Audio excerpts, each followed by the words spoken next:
2317/2011 रोजी Punjab government versus Devendra Singh यांची ही याचिका होती आणि आज ती याचिका 7-1 अशी खंडपीठाने ती खरं निकाली काढली आहे आणि हे अबकडं वर्गीकरण व्हावं म्हणून महाराष्ट्राचं काय संपूर्ण राज्यामध्ये जे अनुसूचित एससी आणि एसटी मधले समाज होते की खऱ्या अर्थानं ज्यांना ज्यांना आरक्षणाचा फायदा होऊन जे समाज पुढारला गेला होता, पण काही समाज त्याच्यामध्ये खरं तर आजही मागासलेला होता.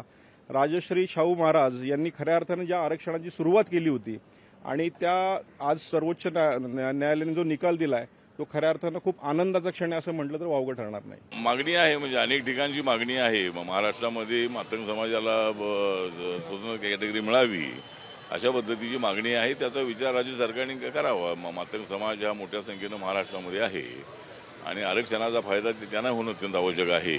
त्यासाठी कॅटेगरीची मागणी आहे, त्याचा विचार राज्य सरकारने करायला हरकत नाही.